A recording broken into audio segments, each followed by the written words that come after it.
করেই। আরজি কর। হ্যাঁ, আর্যিকর থেকে ও বেরোবো। হ্যাঁ। তো আর বলো এবার। বলছি ওটা হয়েছে কি বলতো, ও 2টো অব্দি পেশেন্ট দেখেছে, ঠিক আছে। রাত্রি পেশেন্ট দুটো। রাত্রি 2টো, ঠিক আছে। আচ্ছা।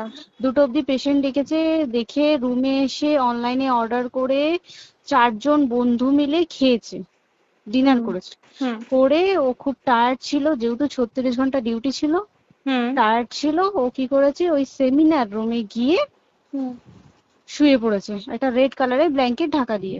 হুম কিন্তু তারপরে মানে সেমিনার রুমে এমনি কি তোমাদের ওরকম সেমিনার রুমে টুমে ঘুমানো হয়? মানে আমি যদিও কোনো আইডিয়া নেই, ওই জন্য জিজ্ঞেস করছি। না, এবার একটা রেসিডেন্টাল ডক্টর রুমস থাকেই, আচ্ছা। বুঝতে পেরেছিস, তারপরেও সেমিনার থাকে।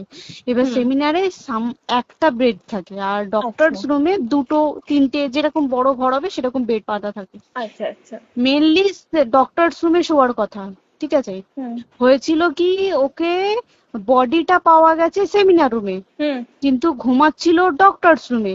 যে হুম রুমটা তোর এখন ভাঙা হয়েছে, দেখেছিস রুমটা ভেঙেছে, একটা ভিডিও ঠিক দেখছিলাম। বাথরুমের পাশেই, হুম ঠিক আছে, মানে বাথরুমটাকে অজুহাত দিয়ে হুম ওই রুমের দেয়ালটা ভেঙে দিয়েছে। অ্যাকচুয়াল কাণ্ডটা ঘটেছে তোর ইয়েতে, ওই রুমটার ভেতরে, ডক্টর রুমে। ডক্টরস রুমে। ডক্টরস রুমেটা ঘটনাটা ঘটেছে, ওই বডিটাকে তো ডক্টর ধস্তাধস্তি। রুমে ওই দিন আর কেউ ছিল না, খালি মানে অনলি ওই দিদিটাই ঘুমাচ্ছিল? হ্যাঁ, এবার তোকে আমি বলি, অন কলে নিশ্চয়ই একজন থাকবে না, হুম ওরা জুনিয়র সিনিয়র মিলিয়ে থাকে, এমনকি থার্ড ইয়ার একজন থাকবে, সেকেন্ড ইয়ার একজন থাকবে, হুম প্লাস ফার্স্ট ইয়ারের ইন্টার্নশিপরা যারা থাকে তারা ইন্টার্নরা থাকে। হুম আর চেস্ট এমন একটা ওয়ার্ড হচ্ছে, কোভিড এর পর থেকে প্রায় হামেশাই সবার শ্বাসকষ্ট হচ্ছে, মানে আসছে মানেই শ্বাসকষ্ট হচ্ছে। হুম আর চেস্ট ওয়ার্ড আর চেস্ট মেডিসিন দুটোই হুম পাশাপাশি ওয়ার্ড, হুম ঠিক আছে। হুম তো কেউ কি শুনতে পায়নি? কেউ শুনতে পায়নি। হ্যাঁ, ওটাই তো আমি ওই দিনকে ওটাই ভাবছিলাম এবার যে। দেখ, ধস্তাধস্তি করাতে একটা নিশ্চয়ই চিৎকার হয়, একটা ভাইলেন্ট হয়, হুম হুম বুঝতে পেরেছিস। হুম তারপরে আবার কি, যে 4জন ওর সাথে খেয়েছে তারা কোথায়, তারা কেন মিডিয়ার সামনে আসছে না? হুম তাই ঠিকই তো, তো। তারা কেন আসছে না? তোমার ওই এক- দিন ডিউটি ছিল না রাতে? ওই দিনকে আমি নাইটে ডিউটি করছিলাম। আচ্ছা। আমি নাইটে ডিউটি করে এসেছি, আমার লাস্ট নাইট ছিল। তো হুম আমার তো 3 দিন নাইট থাকে, তিন হুম দিন নাইট থাকার পর লাস্ট নাইট ছিল, লাস্ট নাইটের পর বুধবার আমার লাস্ট নাইট, বুধবার রাতে ঘটনাটা ঘটেছে। হুম আমি বাড়িতে এসেছি, রীতিমতো বাড়িতে এসে শুয়ে পড়েছি। 3টের সময় আমার কাছে ফোন এসছে যে সবাইকে ডেকে পাঠিয়েছে, ইমিডিয়েট আয়। হুম। তখন গিয়ে দেখি আরজি করে এই অবস্থা, পুরো গোটা হাসপাতালকে ডেকে পাঠিয়েছিল। গিয়ে দেখি পুলিশ ছয়লা, মানে, আর ওকে যেভাবে, আমি তো বডিটা দেখেছি রে, মানে আমাদের এখনো পর্যন্ত চোখ থেকে নামছে না। রীতিমতো মনে হচ্ছে মেয়েটা যেন আমাদের পাশে পাশে ঘুরছে, হুম একদম হুম হুম এরকম, মানে মানে অদৃশ্যমান, মানে আমরা এরকম ভাবতে পারছি না যে এরকম ভূত হুম থাকে বা একটা স্পিরিট থাকে বা কিছু। এখন আমরা বুঝতে পারছি না ওর আত্মাটা এখনো ঘুরছে আমাদের আশেপাশে। দেখ, ওর আমার তলাটায় না, কিন্তু ওর থেকে ও থাকে 4তলায়, 4তলায় ঘটনাটা ঘটেছে, ঠিক 2টো ফ্লোর নিচেই আমি থাকি, আমার আচ্ছা। রুমটা, ঠিক আছে। কিন্তু তাও আতঙ্কে আমরা মানে একদম স্তব্ধ হয়ে গেছে আরজিকরটা। কিন্তু ব্যাপারটা হচ্ছে, তাহলে ডক্টর রুম থেকে ওকে সেমিনার রুমে নিয়ে যাওয়া হয়েছে? হ্যাঁ, অবশ্যই নিয়ে যাওয়া হয়েছে। এবার দেখ, নিয়ে যাওয়া হয়েছে, ওকে যেভাবে মারা হয়েছে, এটা একার পক্ষে সম্ভব অসম্ভব, না দিস একদম। Is a impossible. পুরোপুরি গ্যাং রেপ ছাড়া কোনো কিছু নয়। আর শুধুমাত্র রেপ নয়, রেপ হলো, করলো, ছেড়ে দিল, ঠিক আছে, ওকে রীতিমতো মার্ডার করেছে। মানে মানে হিসেব মতো যা বুঝছি মানে তোমার কথাতে, হ্যাঁ, ওটা হচ্ছে ওর ওই বন্ধু বান্ধব মেবি ইয়েস, জড়িত। এক্স্যাক্টলি। হয় ওর বন্ধু বান্ধব কেউ, ঠিক আছে, মানে 4জনের মধ্যে কেউ, আইদার ওকে এমন কিছু করতে বলতে, দেখ বড় বড় কোম্পানিতেও তো এরকম হয়, মানে হুম হয় তুমি আমার সাথে কম্প্রোমাইজ হুম করো, নয় হুম তুমি হুম চাকরি হুম ছেড়ে চলে হুম যাও, হুম হুম হুম হয় তো। হুম হুম। এ- এখানেও সেরকম কিছু একটা হয়েছে। যাকে যে ক্রাইম করেছে, সেও কিন্তু নর্মাল ডক্টর নয়, কিন্তু সেও একটা ভালো পোস্টে র্যাঙ্ক করছে, বুঝতে পেরেছিস, তবেই কিন্তু পুরো ব্যাপারটাকে হসপিটাল চেপে যেতে চাইছে, পুরো ব্যাপারটাকে। তাহলে এই সিভিক যে, ও কোথা থেকে আসছে? এবার তোকে আমি বলি ওটা কোথা থেকে আসছে। আমাদের প্রিন্সিপাল চেঞ্জ হয়ে গেছে, ডেপুটি সুপার চেঞ্জ হুম হয়ে গেছে, তারপরে আমাদের ওই অ্যাসিস্ট্যান্ট সুপার চেঞ্জ, সব চেঞ্জ হয়ে গেছে। হুম তারপরে যে ওয়ার্ডের ডাক্তাররা ছিল, সিস্টাররা ছিল, ওয়ার্ড বয়রা ছিল, মাসিরা ছিল, সবাইকে ডেকে এখন হুম সাসপেন্ড করা হয়েছে। হুম তারা কোথাও যেতে পারবে না, রোজ গিয়ে কোর্টে গিয়ে দেখা করছে, আজকেও কোর্টে গেছিল সবাই। হুম তারপরে উম, তারপরে তোমার তোর এগুলো হলো, তারপরে তোর কি বলে, আরে বল না, ওই সিবিআই এটা হয়েছে কি, মানে ও সেই সঞ্জয় রায় যে ধরা পড়েছে, হুম অ্যাকচুয়াল কিন্তু ও নেই, হুম ঠিক আছে? ওর এতটা ক্ষমতাই হয় না। ও অত রাত্রে কি করতে যাবে? হুম ও অত রাত্রে ওখানে কি করতে যাবে? ও না পেশেন্ট, ও নাকি বলছে দালাল পেশেন্ট নিয়ে গেছে, তো পেশেন্ট নিয়ে যখন গেছে দিদিটার রুমে যখন যাবে, নিশ্চয়ই দিদিটার রুমে কোনো কাগজপত্র দেখাতে যাবে, সেই অবস্থায় গিয়ে দেখে যে এরকম এরকম ঘটনা, তা ঝাঁপিয়ে পড়েছে ওর উপরে। হুম এরকম কিছু কি, তাও কিছু নয়, শুধু গেছে দেখছে ড্রিঙ্ক অবস্থায়, ওকে ক্যামেরায় দেখা গেছে ড্রিঙ্ক অবস্থায় গেছে আর এসছে, এইটুকুই দেখা গেছে। তারপরে হচ্ছে কি, তোর অনেক রকম, এখানে অনেক রকম ব্যাপার আছে। যে দিনকে ঘটনাটা ঘটে তার ঠিক দুদিন পরে ওই সেমিনার বাথরুমের অজুহাত দিয়ে ডক্টর যে রুমের হুম দেওয়ালটা আছে ওই হুম দেওয়ালটা ভেঙে দিয়েছে। কেন? প্রথমে ওকে বললো সুসাইড করেছে, আমাদের যখন ফার্স্ট খবর আছে তখন সুসাইড করেছে। হুম তারপরে যখন হসপিটালে যাই তখন গিয়ে শুনছি নাকি না সুসাইড করেনি, এটা রেপ করেছে, রেপ করে মার্ডার করা হয়েছে। হুম বুঝতে পারলি, এখানে বিশাল বড় একটা গেম চলছে। এবার আর যে ওর উপর কি রাগ ছিল মানে? হ্যাঁ হ্যাঁ হ্যাঁ হ্যাঁ হ্যাঁ হ্যাঁ, একদম আমি তো কি বললাম, শোন, তুই যদি কারোর সাথে কম্প্রোমাইজ করিস তাহলে তোর পোস্ট হুম বাড়বে, হুম হুম তুই হুম কারোর সাথে কম্প্রোমাইজ করবি না তোকে মার্ডার করে দেবে। মানে মানে ওরকম টাইপই কিছু বলছো তো? এরকমই টাইপের কিছু একটা ছিল। আইদার খুব রাফ, মানে খুব রাগ, খুব মানে খুব ওর উপরে খুব ফ্রাস্ট্রেশন ছিল, যারই ছিল খুব ফ্রাস্ট্রেশন ছিল। শুধু ওকে মারিনি রে, রীতিমতো মার্ডার করেছে। ওর যে ক্ল্যাচারটা ছিল, হুম ওর আমি ইউরিন, শুনেছি এটা। ওর ইউরিনের রাস্তায় ক্ল্যাচারটা ঢুকিয়ে দিয়েছে, তুই ইস, জানিস? মানে কি বলবো, মানে ওকে দেখা যাচ্ছে না, আমরা তো দেখেছি নিজের চোখে, ওকে দেখা যাচ্ছে না, মানে একটা ব্লিড। মৃত্যু কতটা, মানে এইটা মানে প্রচন্ড কষ্ট পেয়ে একটা মেয়ে মারা গেল না? আর ওর যে গলাটা চেপে ধরেছে, আহ ওর ওই চেপে ধরাতে মানে এতটাই জোরে চেপে ধরেছে যে ওর চোখ ফেটে রক্ত বেরিয়েছে। আহ, ছি, ছি, ছি। বুঝতে পেরেছিস? মানে মানে কি বলতো, যদি ধরা পড়ে না উচিত, মানে যারা এটার সঙ্গে দায়ী না আর এই ওদের। যে সিবিআইটা হয়েছে, সিবিআইটা একমাত্র আমাদের জোরেতেই সিবিআইটা এসছে। মানে হুম হুম আমরা ওই সঞ্জয় রায় একার পক্ষে সম্ভব না এইসব। তারপরে পোস্টমর্টম রিপোর্টে তুই জানিস, ওই আমাদের ভাজাইনা থেকে 150 গ্রাম স্পার্ম বেরিয়েছে।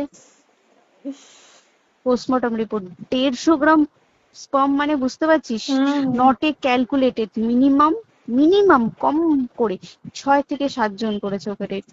ছি ছি ছি। ওই জন্যই তো আমরা এতটা বেশি ভাইলেন্ট হয়ে গেছি, বুঝতে পেরেছিস? আর তারপর আমাদের, দেখো, একটা মেয়ে তার কাজের জায়গাতেই ছিল, এমনটা নয় যে রাস্তাঘাটে কোনো বিপদ, ও তার কাজের আরে জায়গাতেই সেফ নয়। শোন, কেউ যদি স্ব ইচ্ছায় কারোর সাথে রিলেশনশিপে গিয়ে করতে চায় সেটা আলাদা জিনিস, কিন্তু হুম ঠিক আছে, হুম কিন্তু কেউ কারো বিরুদ্ধে এইভাবে করতে পারে না রে। তুই জানিস না, মানে ওয়ার্ডে দেখ, কম বেশি আমরা সবাই ঘুমাই, কম বেশি আমরা হুম সবাই জেগে হুম থাকি, জেগে তো থাকি। তাতে কি কেউ শুনতে পায়নি? তার কি একদম সেটাই। ভাইলেন্স ছিল না? যদি কেউ না শুনতে পারে তাহলে ওর খাবারে কেউ কিছু মিশিয়েছিল, হুম তাই কি না?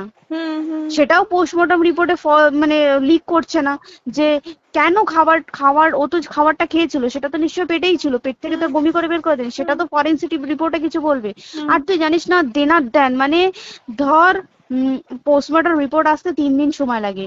হুম ও যেদিনকে মরেছে ঠিক তার পরের দিনকে বিকালবেলা পোস্টমর্টম রিপোর্ট বার করে দিয়েছে, মানে বডি বার করো আর পোড়াও, হুম 10 সেকেন্ডের মধ্যে ওর বাড়িতে নিয়ে গেছে, তারপরে বডি পুড়িয়ে দিয়েছে। মানে কি বলবো, হসপিটাল, মমতা ব্যানার্জি, সবাই মানে তৃণমূল প্রত্যেক সবাই হুম এটাকে পুরোটাই কেসটাকে চাপা দিতে চাইছে, পুরোটা পুরোটা। তবে তুই ভাব, যে মানুষটাকে এত ক্ষতবিক্ষত ভাবে মেরেছে, তাকে অভিষেক ব্যানার, রেপ কি কলকাতায় প্রথম হলো?